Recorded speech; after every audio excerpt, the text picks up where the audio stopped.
Hello friends, Dhamu's kitchen and vlog પર તમારું સ્વાગત છે. મિત્રો, આજે આપણે બનાવીશું પૌવા અને 2 કાચા બટેકામાંથી એકદમ ટેસ્ટી અને મજેદાર નાસ્તો. ખૂબ જ ટેસ્ટી અને નવી રીતે બનતો આ નાસ્તો તમે તેલ વગર પણ બનાવીને તૈયાર કરી શકો છો. તો સૌથી પહેલાં 2 બટેકાની છાલ ઉતારી આ રીતે તૈયાર કરી લીધા છે. હવે બટેકામાં થોડું પાણી નાખી બટેકાને આપણે સાઈડ પર મૂકીશું, જેથી એ ઝડપથી કાળા ન પડે. હવે આપણે 1 કપ જેટલા પૌવા લેવાના છે. આ પૌવા છે નોર્મલ પૌવા આવે છે. ખાસ કરીને બટેકા પૌવા બનાવવા માટે જે પૌવા આપણે વાપરીએ છીએ એ પૌવા લેવાના છે. લીધેલા પૌવાને હવે ચાળી અને ચોખ્ખા કરી લઈશું. હવે ચાળીને તૈયાર કરેલા પૌવાને આપણે એક બાઉલમાં લઈ લઈએ અને એમાં પાણી નાખી ખૂબ સરસ રીતે ધોઈ લઈએ. આ રીતે ઘસીને ધોઈ લેવાથી એના અંદરની જે કાંઈ ડસ્ટ હશે એ બધી જ નીકળી જશે. તો પૌવાને ખાસ 2 થી 3 વખત સારા પાણીથી ધોઈ લઈએ અને એના અંદરનું બધું જ પાણી દૂર કરી લઈએ. આ રીતે ધોઈ લેવાથી પૌવાનો કલર પણ એકદમ સરસ વ્હાઈટ થઈ જાય છે, કેમ કે એના અંદરની જે કાંઈ ધૂળ માટી કચરો હોય છે બધું જ ધોવામાં નીકળી જાય છે.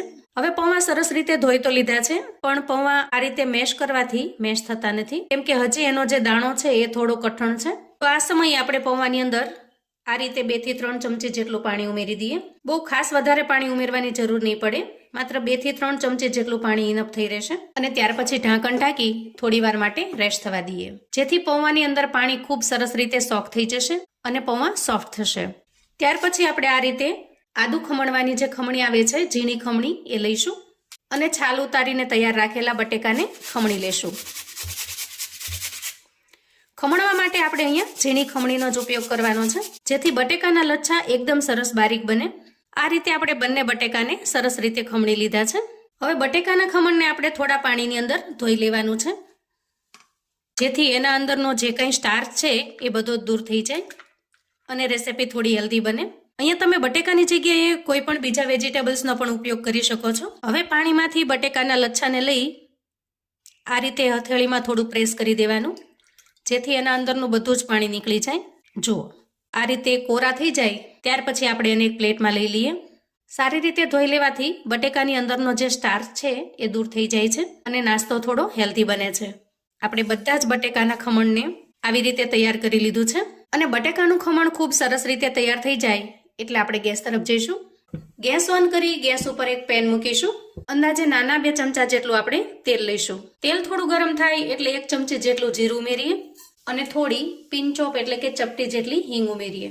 જીરું સરસ રીતે સતળાઈ જાય એટલે 1 ચમચી આદુ મરચાંની પેસ્ટ ઉમેરી દઈએ અને મીડિયમ સાઇઝની એક ડુંગળીને આ રીતે ઝીણી સમારેલી છે એને ઉમેરી દઈએ. કેપ્સિકમ મરચાંના થોડા ટુકડા ઝીણા સમારેલા એને ઉમેરી દઈએ. લીલા વટાણાની થોડી આ રીતે અધકચરી પેસ્ટ બનાવીને મેં રાખી છે. તમારી પાસે જો લીલા વટાણા અવેલેબલ ન હોય તો તમે સ્કીપ પણ કરી શકો છો. તો અત્યારે લીલા વટાણાની સિઝન છે અને મારી પાસે વટાણા હતા એટલે મેં થોડા ક્રશ કરી લીધા છે, એને ઉમેરી દઈએ અને તેલની અંદર સરસ રીતે મિક્સ કરી લઈએ. બધી જ વસ્તુ થોડી ઘણી સતળાઈ જાય એ સમયે આપણે બટેકાનું જે ખમણ તૈયાર કરેલું છે એને ઉમેરી દઈએ અને સારી રીતે મિક્સ કરી લઈએ. ગેસની ફ્લેમને આપણે એકદમ ધીમી રાખવાની છે. વધારે પડતી હાઈ ફ્લેમ હશે તો નીચે લચ્છા ચોંટી જશે, એટલે એકદમ સરસ ધીમી ફ્લેમ રાખી આપણે આ બધી જ વસ્તુને પહેલાં તો મિક્સ કરી લઈએ અને હવે ત્યાર પછી એમાં મસાલા કરી લઈએ. સૌથી પહેલાં સ્વાદ પ્રમાણે મીઠું ઉમેરીશું. અડધી ચમચી જેટલો શેકેલા જીરાનો પાવડર ઉમેરી દઈએ. થોડી અમથી 5 ચમચી જેટલી હળદર ઉમેરીશું કલર માટે અને અડધી ચમચી જેટલું લાલ મરચું પાવડર ઉમેરીશું. આપણે અહીંયા આદુ મરચાંની પેસ્ટ પણ ઉમેરેલી છે, જેની અંદર લીલા મરચાંની તીખાશ હોય છે, તો અહીંયા મરચું મેં એ પ્રમાણે ઉમેર્યું છે. તમારે જો વધારે સ્પાઇસી બનાવવું હોય તો તમે મરચું પણ વધારી શકો છો અથવા તો ગ્રીન મરચું જે તીખું હોય એ પણ વધારી શકો છો. ત્યાર પછી 5 ચમચી જેટલો ચાટ મસાલો ઉમેરીશું. તમે અહીંયા ચાટ મસાલાની જગ્યાએ અડધા લીંબુનો રસ પણ ઉમેરી શકો છો અથવા તો આમચૂર પાવડરનો પણ ઉપયોગ કરી શકો છો. અને હવે બધા જ મસાલાને સરસ રીતે મિક્સ કરી લઈશું. બટેકાના લચ્છાને ચડતા બિલકુલ વાર લાગતી નથી. 2 થી 3 મિનિટની અંદર જ ખૂબ સરસ રીતે બફાઈ જાય છે. આ મિશ્રણ તમે બટાકાની જગ્યાએ કોબી, કેપ્સિકમ, ફ્લાવર, બીજા કોઈ પણ વેજીટેબલ્સમાંથી બનાવી શકો છો. ખૂબ જ હેલ્ધી નાસ્તો બનીને તૈયાર થશે. પણ બાળકોને બટેકાનો નાસ્તો વધારે ભાવતો હોવાથી મેં અહીંયા બટેકા લીધા છે. હવે જુઓ, અહીંયા મિશ્રણ પરફેક્ટ 2 મિનિટમાં જ બનીને તૈયાર થઈ ગયું છે અને બટેકાના લચ્છા એકદમ સરસ સોફ્ટ પણ થઈ ગયા છે. આ સ્ટેજે આપણે થોડી કોથમીર ઉમેરી દઈએ અને સરસ રીતે મિક્સ કરી લઈએ. તૈયાર થયેલું બટાકાનું મિશ્રણ આપણે એક મોટા બાઉલમાં કાઢી લઈશું, જેથી ઝડપથી ઠંડુ થઈ જાય. હવે આપણે પૌવાને ચેક કરી લઈએ. જુઓ, અહીંયા પૌવાની અંદર તમે જેટલું પાણી નાખશો ને એ બધું જ પાણી પૌવા ઝડપથી પી જશે. તો આપણે અહીંયા જેટલું પાણી ઉમેર્યું હતું એ બધું જ પાણી પૌવાની અંદર સોક થઈ ગયું છે, પણ પૌવાનો દાણો છે એ સરસ સોફ્ટ થઈ ગયો છે. જુઓ, આ રીતે મેશ કરતા એમાં સરસ બાઇન્ડિંગ આવી જાય છે. તો આગળની તૈયારી માટે હવે એક મોટું વાસણ લઈશું અને પલાળેલા પૌવા એમાં ટ્રાન્સફર કરીશું. સૌથી પહેલા મસાલા કરી લઈએ. અહીંયા પૌવાના સ્વાદ પ્રમાણેનું મીઠું ઉમેરી દઈએ. 1 ચમચી જેટલા ચીલી ફ્લેક્સ ઉમેરી દઈએ. ચીલી ફ્લેક્સ ઉમેરવાથી નાસ્તાનો ટેસ્ટ પણ ખૂબ સરસ આવે છે અને લુક પણ ખૂબ મસ્ત બને છે. ત્યાર પછી ઉમેરીશું થોડી કોથમીર, એકદમ ઝીણી સમારેલી, અને બધી જ વસ્તુને હવે હાથની મદદથી મિક્સ કરી લઈશું. પૌવાની અંદર મીઠું નાખતા જ એની અંદર જે પાણી સોક થઈ ગયું છે ને એ ધીરે ધીરે રિલીઝ થવા લાગશે. છતાં પણ જો જરૂર જણાય તો આપણે 2 ચમચી જેટલું પાણી ઉમેરી દેવાનું. આસાનીથી તમે એને બાઇન્ડ કરી શકશો. તો ખાસ કરીને પૌવાની જે ક્વોલિટી છે એના પર ડિપેન્ડ કરે છે કે આપણે કેટલું પાણી ઉમેરવું પડશે અથવા તો પાણી ઉમેરવું પડશે કે નહીં. તો જુઓ, જરૂરિયાત મુજબનું પાણી ઉમેરી આપણે આ રીતે એકદમ સરસ ડો બાંધી લેવાનો છે. આ રીતે થોડો સોફ્ટ અને થોડો કઠણ રહે એ રીતનો બાંધીને તૈયાર કરવાનો છે. હવે એકદમ પરફેક્ટ લોટ બાંધ્યા પછી આપણે થોડી વાર માટે એને રેસ્ટ થવા દઈશું અને ત્યાં સુધીમાં આજના નાસ્તા માટેની એકદમ ટેસ્ટી એવી ચટણી બનાવી લઈએ. તો એના માટે સૌથી પહેલાં કોથમીર લઈશું. આદુના એક નાના ટુકડાને સમારીને ઉમેરી દઈએ.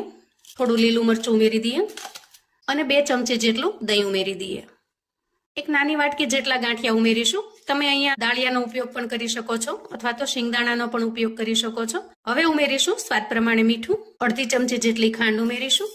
એનાથી ખૂબ જ સરસ ચટપટો ખાટો મીઠો ટેસ્ટ આવશે. પણ જો તમે ખાંડ ન નાખવા માંગતા હો તો સ્કીપ પણ કરી શકો છો. અને ત્યાર પછી થોડો લીંબુનો રસ ઉમેરીશું. દહીંની ખટાશ અને થોડી લીંબુની ખટાશ પડવાથી ચટણી વધારે ટેસ્ટી લાગે છે. હવે ઢાંકણ ઢાંકીશું અને એકદમ સરસ રીતે પીસી લઈશું. જુઓ, એકદમ સરસ એવી ગ્રીન ચટણી બનીને તૈયાર છે. આપણે અહીંયા ચટણીને થોડી ઘાટી રાખી છે, એકદમ પતલી નથી બનાવી. હવે ચટણીને સાઈડ પર મૂકીશું. અંદાજે 7 થી 8 મિનિટ પછી ડોને ચેક કરી લઈએ.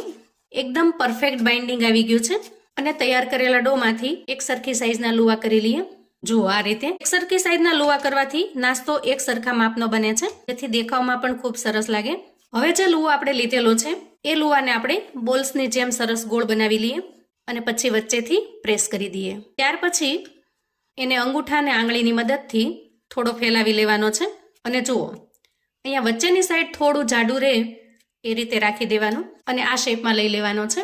જે આપણે કચોરી બનાવવા માટેનો શેપ બનાવતા હોઈએ એવો શેપ બનાવી લેવાનો. ત્યાર પછી ચમચીની મદદથી થોડું મિશ્રણ આપણે એમાં એડ કરીશું, ઉમેરીશું. તમે આ રીતે ઘૂઘરા જેવો શેપ પણ આપી શકો છો, જે તીખા ઘૂઘરા આવે છે એવું. પણ હું અહીંયા આજે કટલેસ એટલે કે ટિક્કી જેવો શેપ આપી રહી છું. જુઓ, આ રીતે નાસ્તો બનીને તૈયાર થશે. તો આ રીતે આપણે બધા નાસ્તાને તૈયાર કરી લીધો છે. નાસ્તાને તમે ડીપ ફ્રાય પણ કરી શકો છો અથવા તો સ્ટીમ કરીને પણ ઉપયોગમાં લઈ શકો છો. જો તમે ડાયટિંગ પર છો અને ઓઇલ ફ્રી ખાવાનું પસંદ કરો છો તો આ નાસ્તાને તમારે સ્ટીમ કરી લેવાનો છે. આજે આપણે આ નાસ્તાને શેલો ફ્રાય કરીને તૈયાર કરીશું. તો એના માટે ગેસ ઉપર આપણે એક નાનું પેન મૂકીશું. અહીંયા મેં તડકા પેન લીધેલું છે, જેથી ઓછા તેલમાં પણ આપણે બધો જ નાસ્તો સારી રીતે તળી શકીએ. તેલ થોડું ગરમ થાય એટલે આપણે નાસ્તાને ઉમેરી દઈએ. અહીંયા એક સાથે આપણે 3 નાસ્તા મૂકીશું. શરૂઆતમાં તેલને ખૂબ સરસ રીતે ગરમ થઈ જવા દેવાનું. પછી ગેસની ફ્લેમને આપણે થોડી ધીમી કરીશું અને નીચેની સાઈડ સરસ રીતે શેકાઈ જાય પછી આપણે સાઈડ ચેન્જ કરી લઈશું. તો બંને સાઈડ એકદમ સરસ રીતે અલટાવી પલટાવી અને ખૂબ સરસ ક્રિસ્પી અને ગોલ્ડન બ્રાઉન કલર થાય ત્યાં સુધી સરસ રીતે શેલો ફ્રાય કરી લઈએ. તો અહીંયા બંને સાઈડ એકદમ સરસ ક્રિસ્પી થઈ જાય એટલે આપણે પ્લેટમાં કાઢી લઈશું અને બીજી બેચને પણ સારી રીતે તળી લઈએ. તો જુઓ, એકદમ ક્રિસ્પી અને મજેદાર એવો આપણો ટેસ્ટી નાસ્તો બનીને તૈયાર છે. આ નાસ્તો ઉપરથી એકદમ સરસ ક્રિસ્પી બને છે. જુઓ, અહીંયા તમે એનો અવાજ સાંભળી શકો છો. ઉપરથી ખૂબ જ સરસ મજાનું ક્રિસ્પી એવું પડ બને છે અને અંદરથી મસાલાથી ભરપૂર.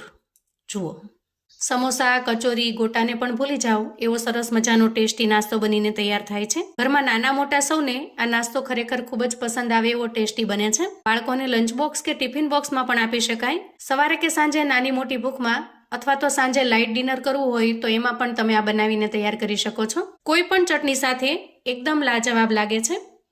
અને તમે ગ્રીન ચટણી, ટોમેટો ચટણી કે પછી ટોમેટો કેચઅપની સાથે પણ પીરસી શકો છો. ચાની સાથે પણ સમોસાની જેમ આ નાસ્તો ખાવાની તમને ખૂબ જ મજા પડી જશે. અને હા મિત્રો, જો આ રીતે તમે ક્યારેય બટેટા અને પૌવાનો નાસ્તો ન બનાવ્યો હોય તો એક વખત મારા કહેવાથી ચોક્કસથી બનાવજો. ખરેખર એટલો અમેઝિંગ ટેસ્ટી લાગે છે કે આ નાસ્તો બનાવવાનું તમને વારંવાર મન થશે. તો મિત્રો, આવું અવનવું જાણવા માટે અને મને સપોર્ટ કરવા માટે ચેનલ પર જો તમે નવા છો તો પ્લીઝ ચેનલને સબસ્ક્રાઈબ કરો. વિડીયો ગમે તો લાઈક અને શેર કરો.